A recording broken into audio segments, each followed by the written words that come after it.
Deuteronomy 25. If there is a dispute between men, they are to go to court, and the judges will hear their case. They will clear the innocent and condemn the guilty. If the guilty party deserves to be flogged, the judge will make him lie down and be flogged in his presence with the number of lashes appropriate for his crime. He may be flogged with 40 lashes, but no more. Otherwise, if he is flogged with more lashes than these, your brother will be degraded in your sight. Do not muzzle an ox while it treads out grain. When brothers live on the same property and one of them dies without a son, the wife of the dead man may not marry a stranger outside the family. Her brother-in-law is to take her as his wife, have sexual relations with her, and perform the duty of a brother-in-law for her. The first son she bears will carry on the flame of the dead brother, so his name will not be blotted out from Israel.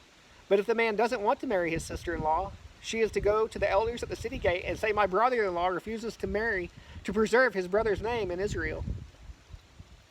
He isn't willing to perform the duties of a brother-in-law for me." The elders of his city will summon him and speak with him. If he persists and says, "I don't want to marry her," then his sister-in-law will go up to him in the sight of the elders, remove his sandal from his foot, and spit in his face.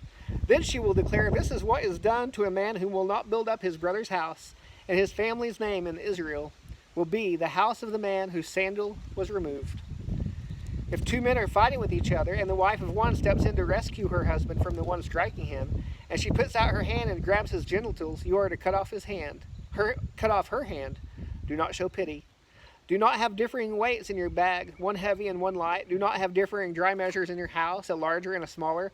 You must have a full and honest weight, a full and honest dry measure, so that you may live long in the land the Lord your God is giving you. For everyone who does such things and acts unfairly is detestable to the Lord your God. Remember what the Amalekites did to you on the journey after you left Egypt. They met you along the way and attacked all your stragglers from behind when you were tired and weary. They did not fear God. When the Lord your God gives you rest from all the enemies around you in the land the Lord your God is giving you to possess as an inheritance, blot out the memory of Amalek under heaven. Do not forget.